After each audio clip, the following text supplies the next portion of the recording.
India गठबंधन के कार्यकर्ताओं, आप सबका यहाँ बहुत बहुत स्वागत, नमस्कार।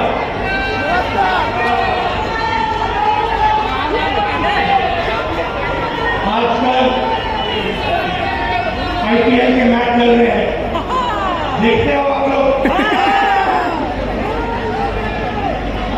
मैच फिक्सिंग शब्द सुना है आपने? सुना है?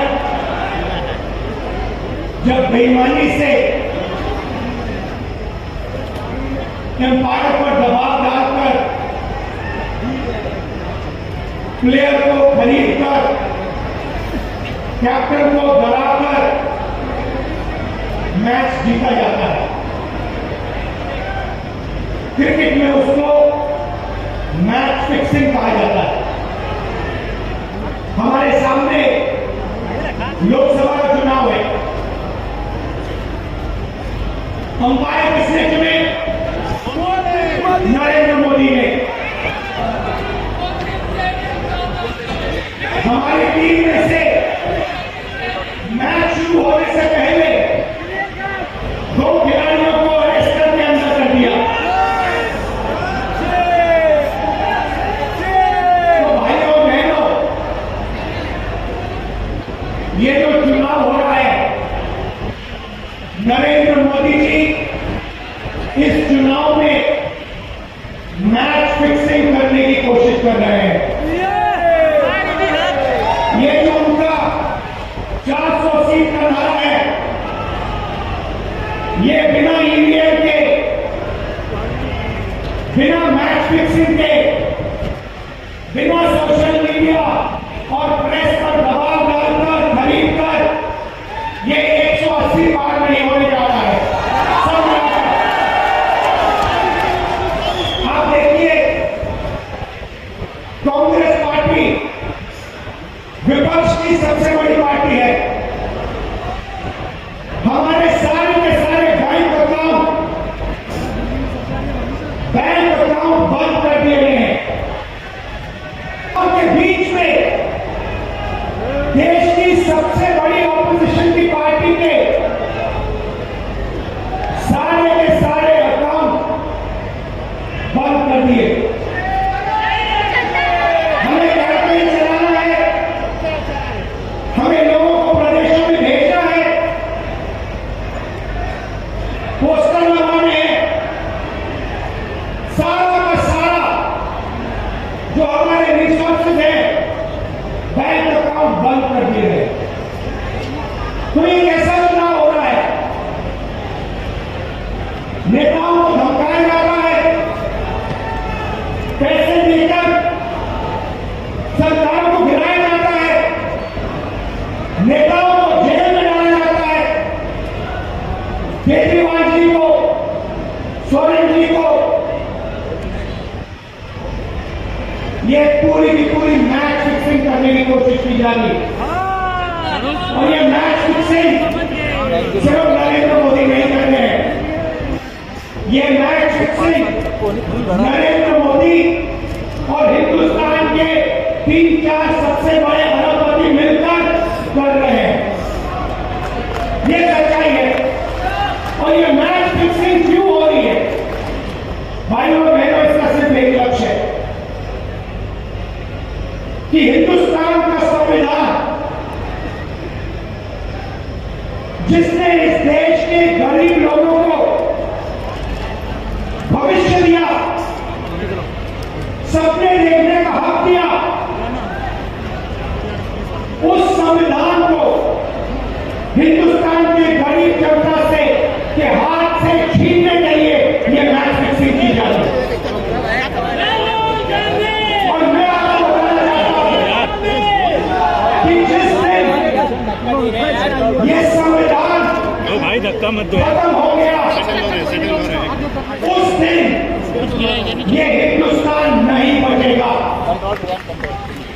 इसको पुलिस से, धमकी से नहीं चलाया जा सकता है। ये जो संविधान है, हिंदुस्तान की जनता की आवाज है, हिंदुस्तान के दिल की धड़कन है। इसको जिस दिन हिंदुस्तान नहीं बचेगा। अलग अलग स्टेट हो जाएंगे, हिंदुस्तान नहीं बचेगा। यही इनका लक्ष्य है।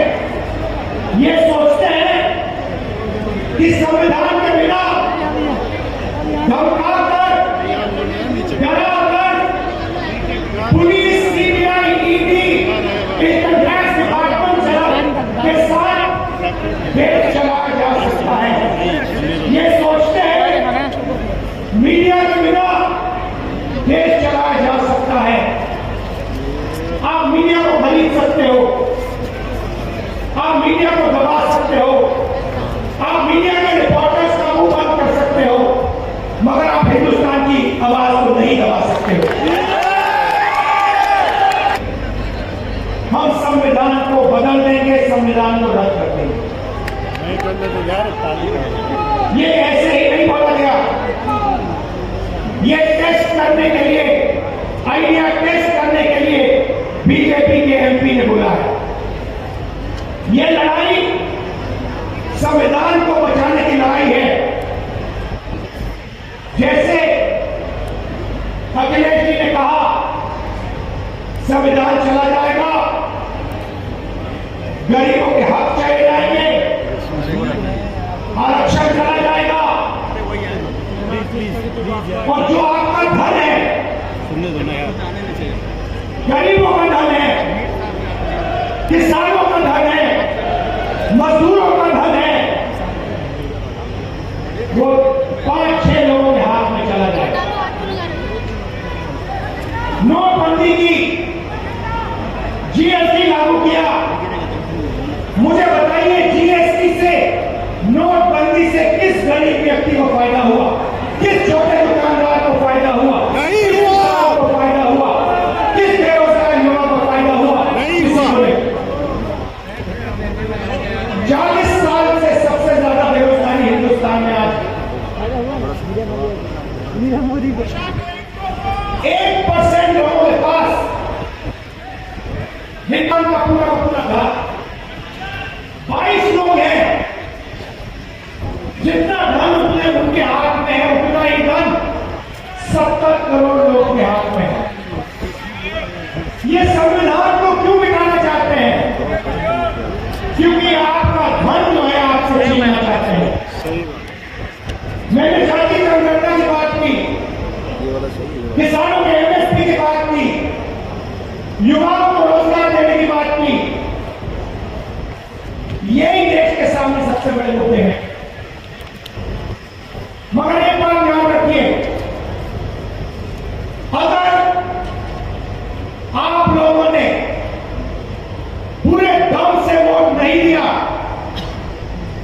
तो इनकी मैच फिक्सिंग कामयाब हो जाएगी। ये आप भूलिएगा। और जिस दिन मैच फिक्सिंग कामयाब हो गई, उस दिन आपका संविधान, हमारा संविधान खत्म हो जाएगा। जिस दिन संविधान खत्म हो गया, उस दिन हिंदुस्तान के दिल पर एक बहुत बड़ी चोट लगेगी। तो ये जो चुनाव है, ये चुनाव कोई मामूली चुनाव नहीं है।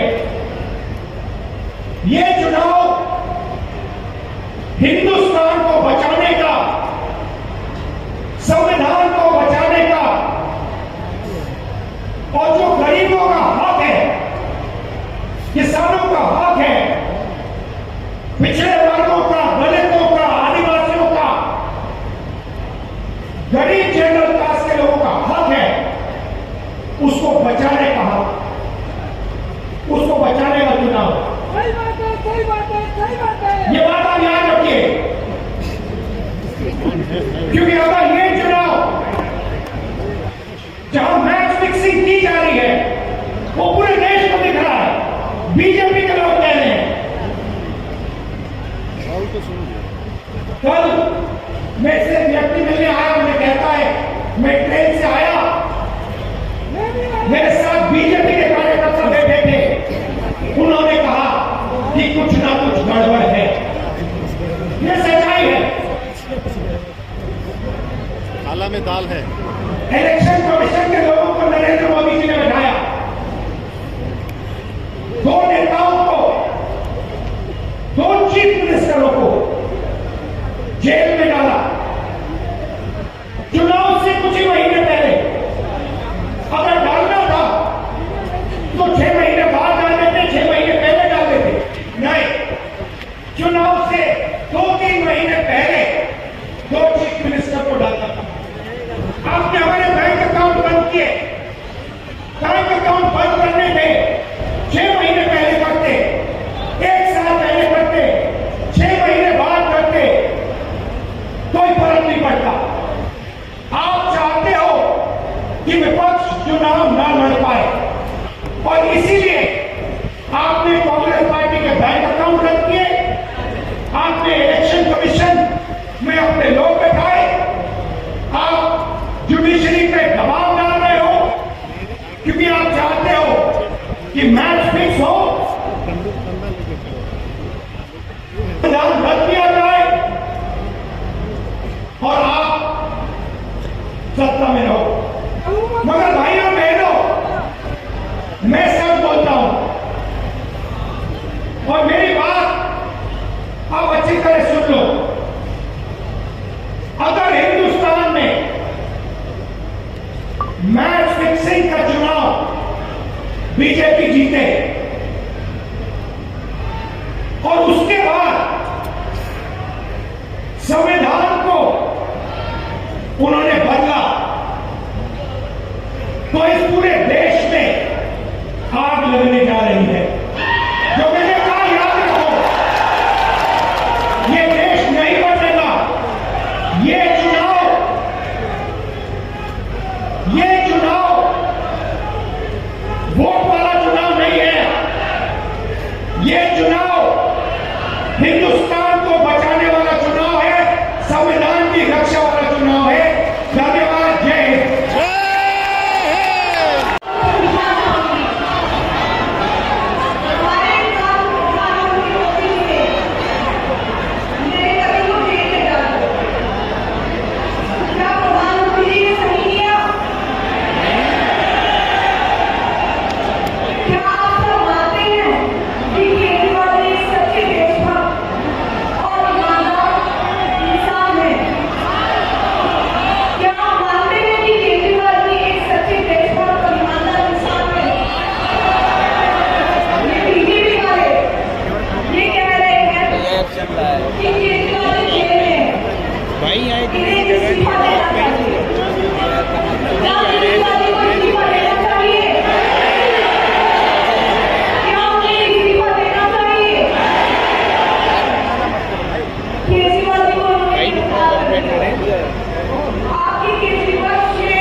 कि जिन्होंने अपने पार्टी की तरफ से मुझे बुलाने का और यहाँ आने का मौका दिया है।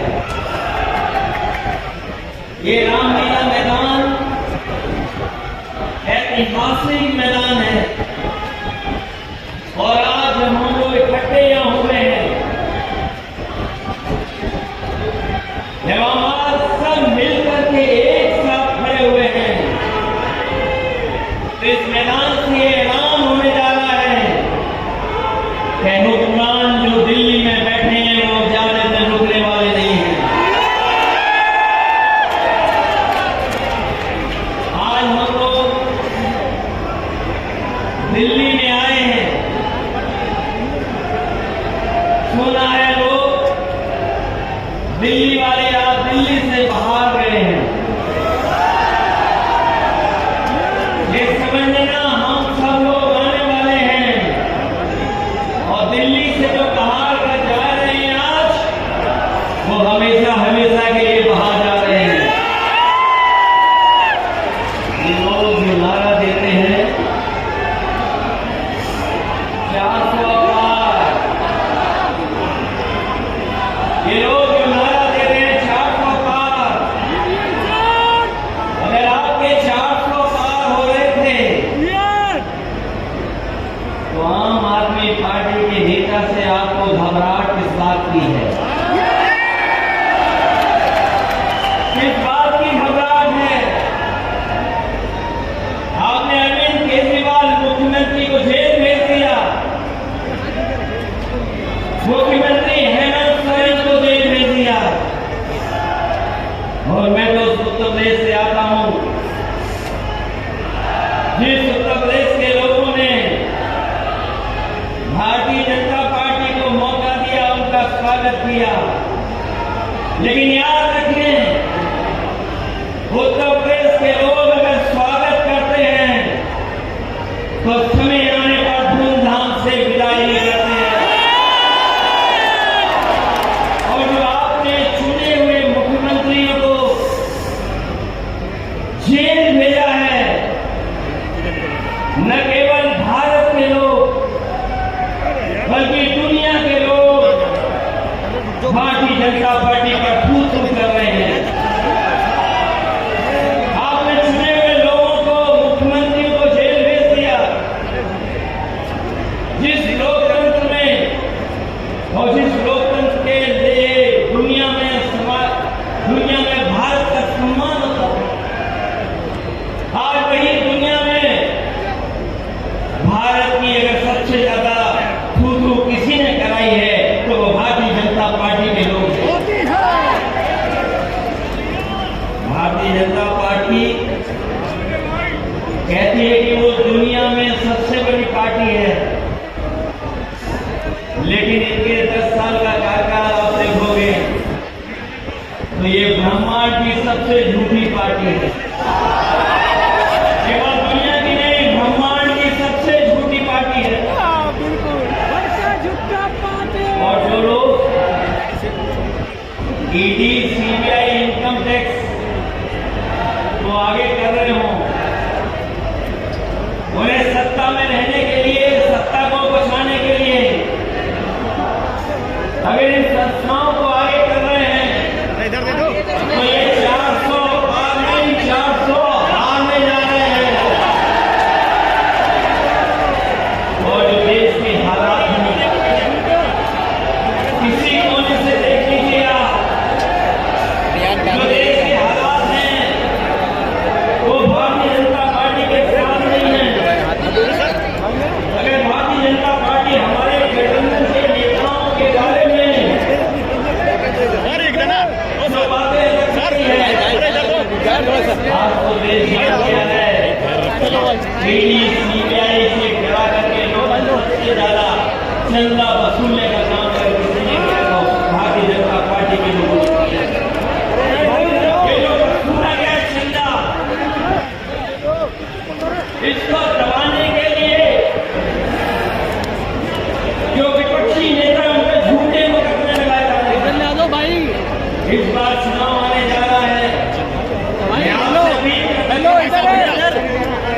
इन्हें हराओ, इन्हें वापस भेजो।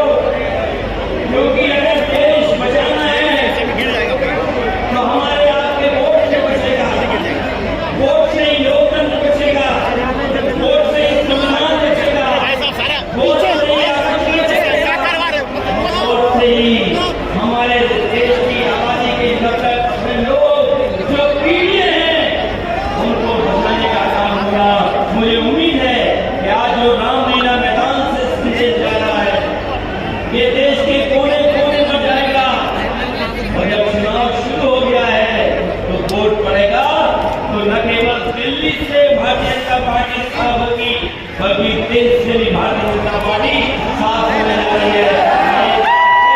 आम आदमी पार्टी के तमाम नेता कार्यकर्ताओं को धन्यवाद देता हूँ और भी कल से जो कार्यकर्ता नेता है उनका विशेष आभारी हूँ। इस कार्यक्रम को सफल बनाने का काम किया, बहुत बहुत धन्यवाद।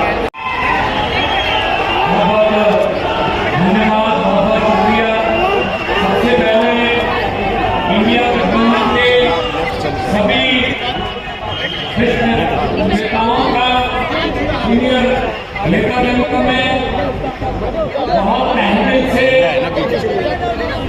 धन्यवाद करता हूँ कि आज उन्होंने अरविंद केजरीवाल जी के जेल में डालने के विरोध में यहाँ आके हमारा हौसला बढ़ाया। एक बार मैं तालियां चाहूंगा। मैं कोई स्पीच नहीं करने वाला हूँ, मैं बहुत जूनियर हूँ, बहुत ही सीनियर लोग बैठे हैं, लेकिन इतना मैं कहूंगा कि लोकतंत्र खतरे में है, देश का लोकतंत्र खतरे में है। इनको ये लगता है कि ऐसे हम चला लेंगे, डंडे से चला लेंगे, ये देश किसी के बाप की जमीन नहीं है। 140 करोड़ लोगों का देश है।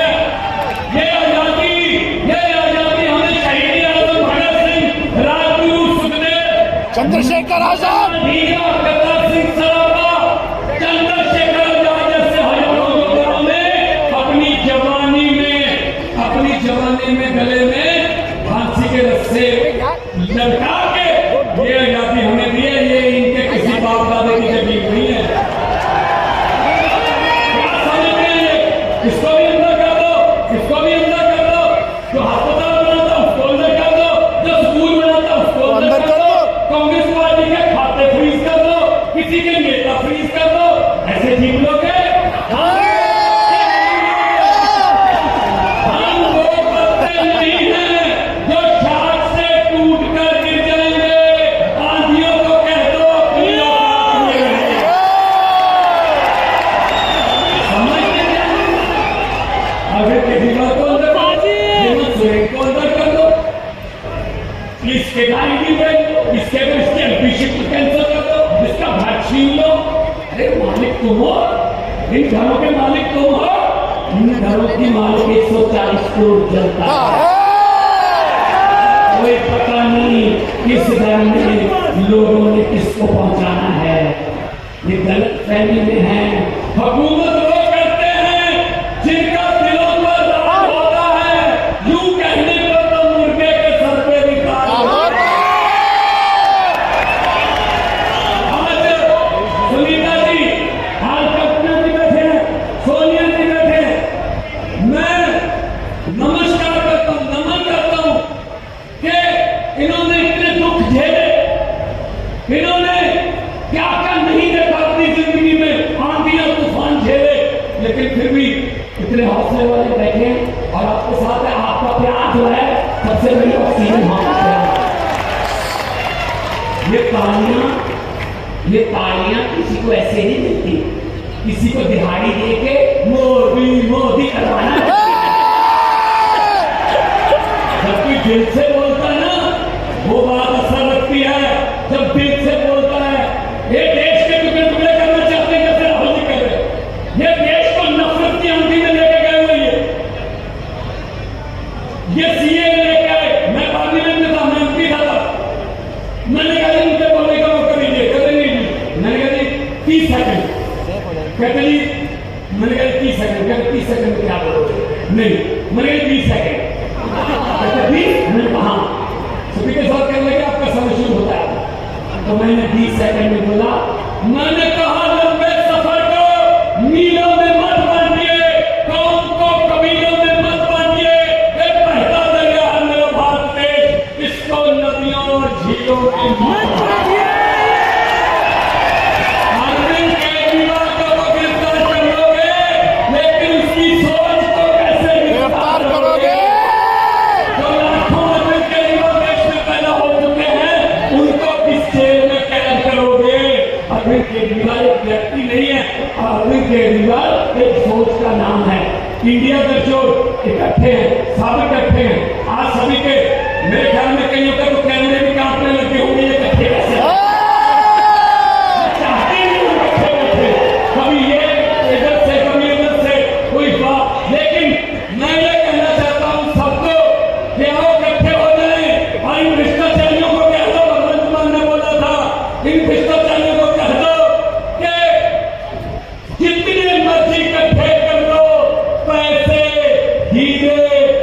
मोती, मगर ख्याल इतना रहे कफन पे जेब नहीं होती।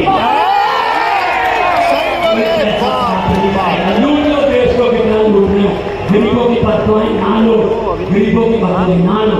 हर बात पे झूठ चल रहा है, हर बात पे जुमला चल रहा है, झूठ पे झूठ, जुमले पे जुमला। अभी जुमले बनाने वाली फैक्ट्रियां चल रही हैं। अभी आने वाले दिनों में आपके पास नए नए जुमले आएंगे, यकीन मत करना। मैंने तो पार्लियामेंट में बोल दिया था, मैंने कहा कि 15 लाख की रकम लिखता हूँ तो कलम रुक जाती है, 15 लाख की रकम लिखता हूँ तो कलम रुक जाती है, काले धन के बारे में सोचता हूँ तो स्याही सूख जाती है। हर बात ही जुमला निकली। मोदी जी, अब तो ये भी शक है क्या चाय बनानी आती है? मुझे लगता चाय भी नहीं बनानी आती है।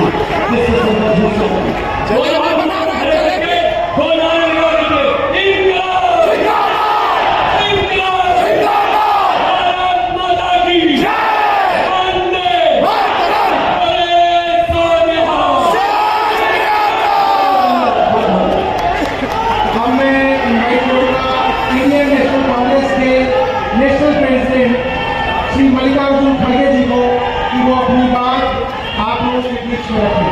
मल्लिकार्जुन खड़गे जी आज देश के सबसे सीनियर नेताओं में से एक हैं, जिन्होंने अपने बचपन से अब तक बहुत सारे 51 साल से इलेक्टोरल पॉलिटिक्स की, उन्होंने आपके साथ हैं। 81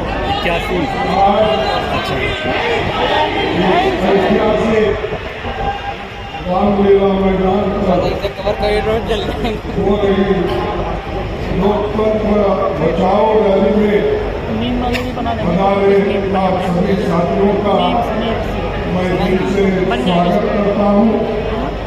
और ये मंच है यूनिटी इन डाइवर्सिटी, हमारे एकता में, हमारे विविधता में एकता है, ये दर्शाने के लिए आज ये जो मीटिंग यहाँ पर बुलाई है, और इसके लिए मैं हमारे सभी साथियों का धन्यवाद करता हूँ। और खासकर ये जो मीटिंग है, इसका एक ही उद्देश्य है कि विपक्ष इकट्ठा होना चाहिए।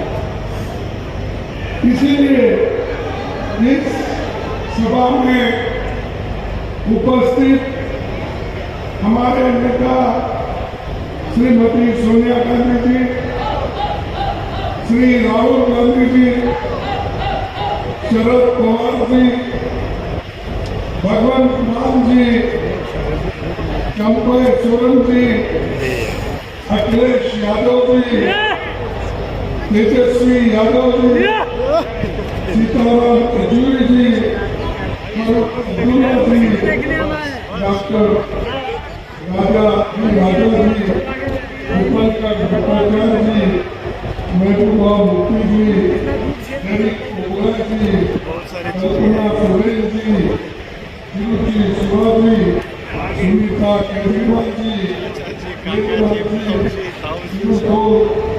तिरुतोल जी और अनिश कुमार जी, कितने पार्टी के नेतागण इस मंच पे बैठे हैं।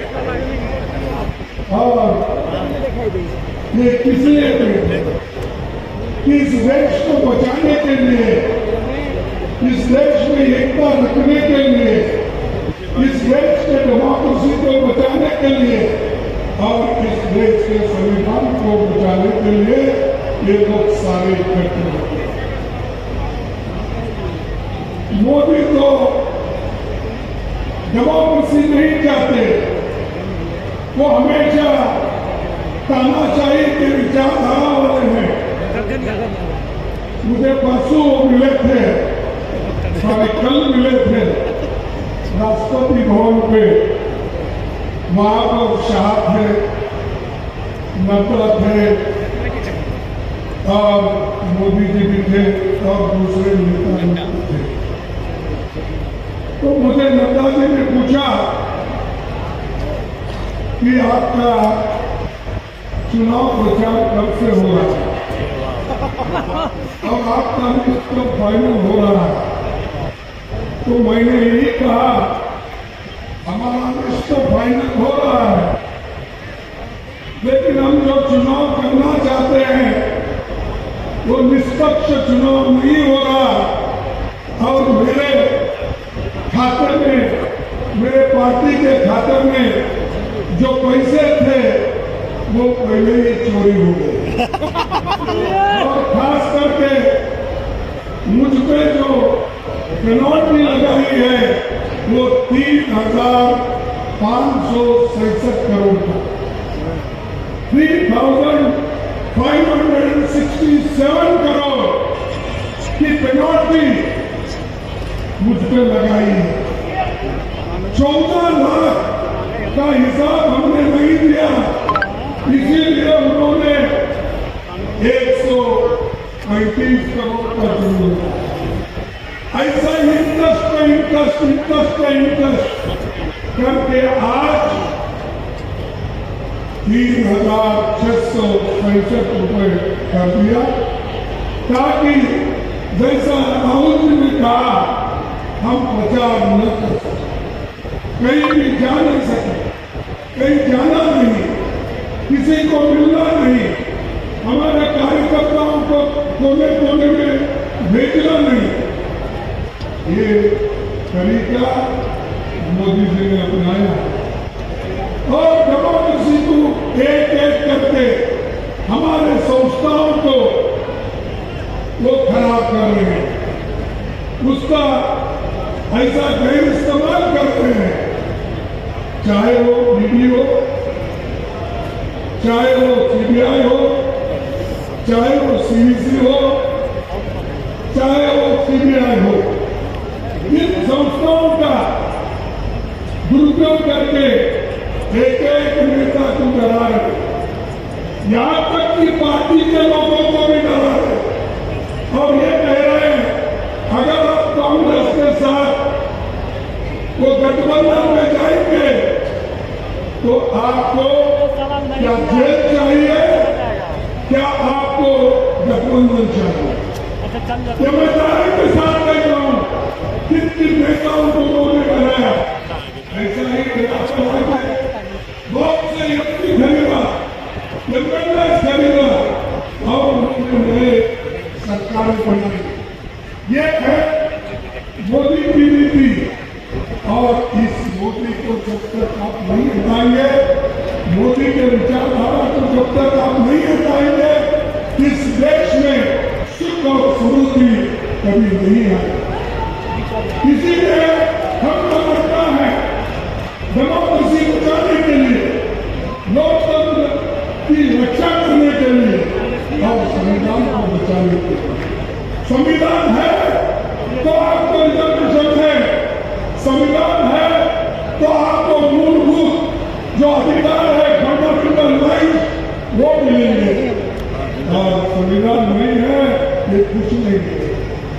आप याद कीजिए, मेरे माताओं से मैं निवेदन करता हूं, आप याद कीजिए अगर बीजेपी की सरकार इस देश में संविधान बनाती तो पहला काम करते महिलाओं को वोटिंग की पावर ही नहीं देती, क्योंकि उनके विचार ऐसे हैं।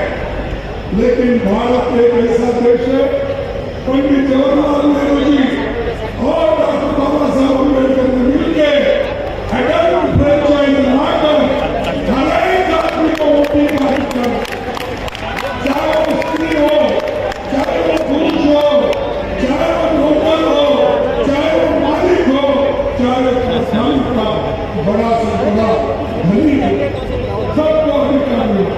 इससे पहले बात आप बड़ी बड़ी बात करते हैं, इतनी टीका करते हैं हम पे पूछो मत। हमने तो देश को आजादी दिलाने के लिए लड़ा, खून बहाया, देश को एकता रखने के लिए श्रीमती इंदिरा गांधी जी अपनी जान दी, राहुल गांधी जी अपना जान दे, उनके शरीर के टुकड़े टुकड़े हो। और श्रीमती इंदिरा गांधी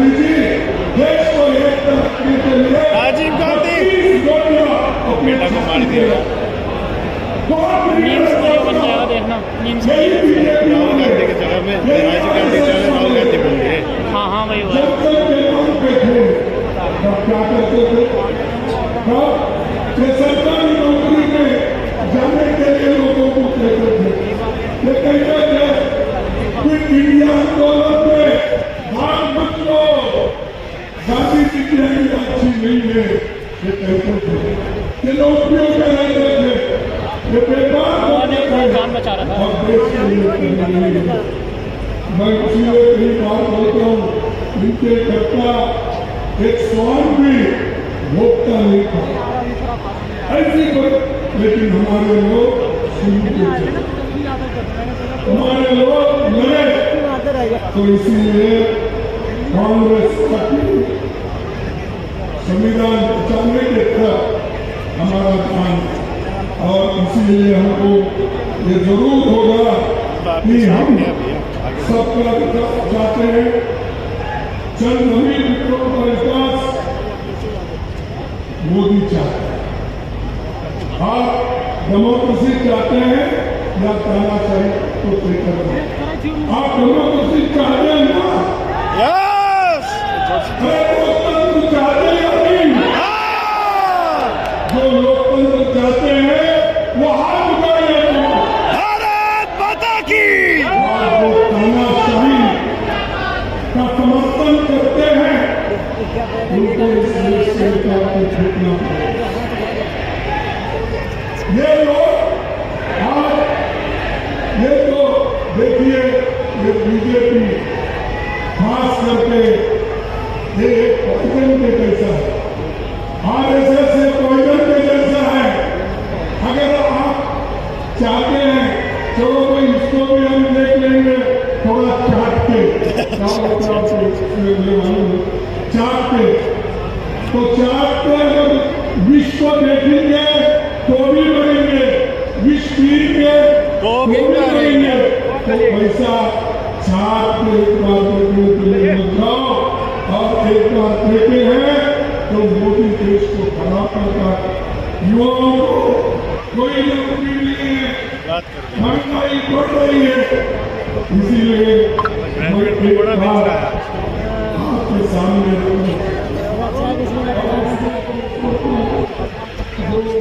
पंजाब में चीफ मिनिस्टर ये वक्त नहीं, ये वक्त नहीं, ये मुकदमा है। ये वक्त नहीं, ये मुकदमा है। या तो गवाही दो या टुकड़े हो जाओ, या गवाही दे दो या टुकड़े हो जाओ, हमेशा हमेशा के लिए।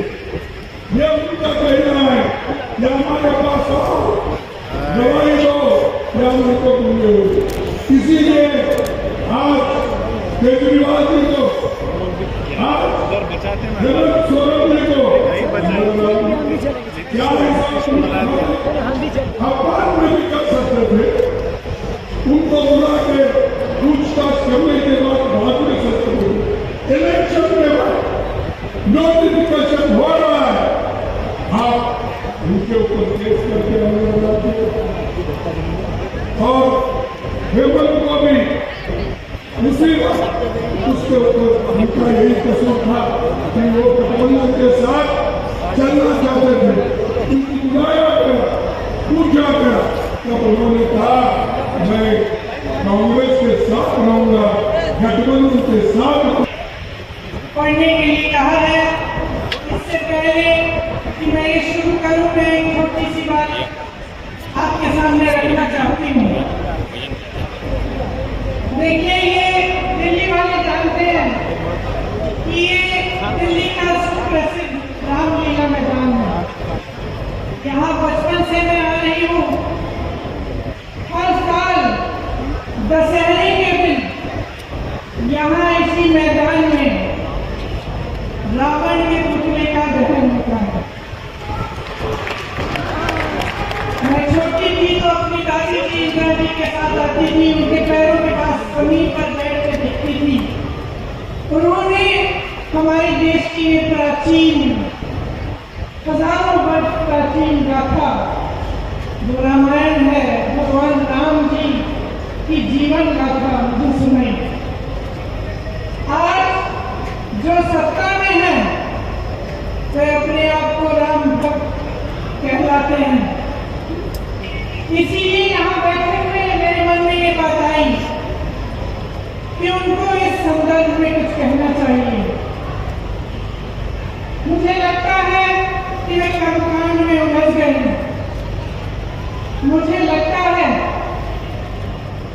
कि वे दिखावे में लिप्त हो चुके हैं। इसीलिए मैं आज यहाँ खड़े होकर उन्हें याद दिलाना चाहती हूँ कि वो हजारों वर्ष पुरानी गाथा क्या थी और उसका संदेश क्या था। भगवान राम जब सत्य के लिए लड़े उनके पास सत्ता नहीं थी।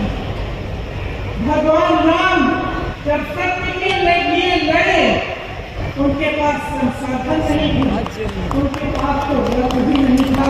क्या बात की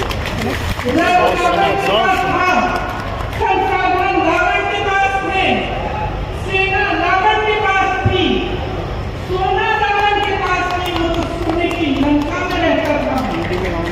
भगवान राम के पास सत्य था, आशा थी, आस्था थी, प्रेम था, परोपकार था, विनय था, धीरज था, साहस था और भगवान राम के पास सत्य था।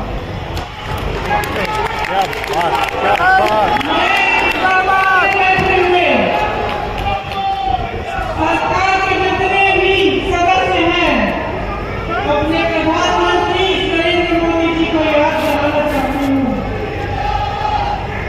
कि इस जीवन राम भगवान के जीवन गाथा का क्या संदेश था।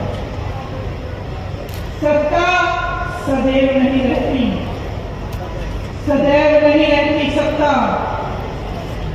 सत्ता आती है, जाती है, अहंकार चूर चूर होता है।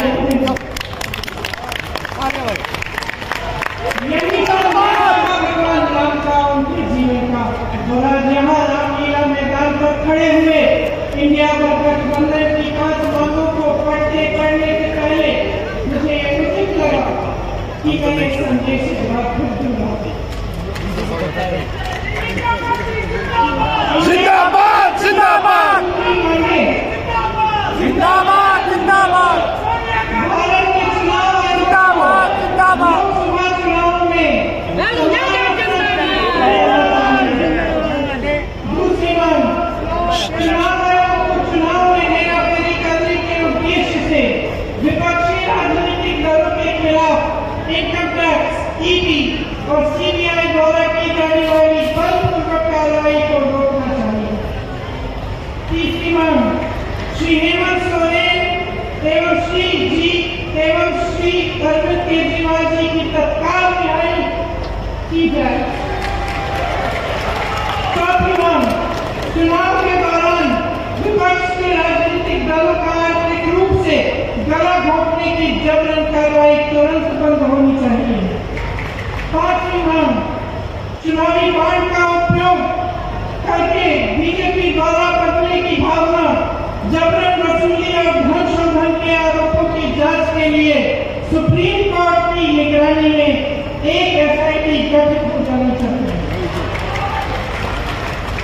बीजेपी शासन द्वारा पैदा की गई अलोकतांत्रिक बाधाओं के बावजूद इंडिया गठबंधन लड़ने, जीतने और हमारे लोकतंत्र को बचाने के लिए दृढ़ और आश्वस्त जुड़ेगा भारत, जीतेगा इंडिया।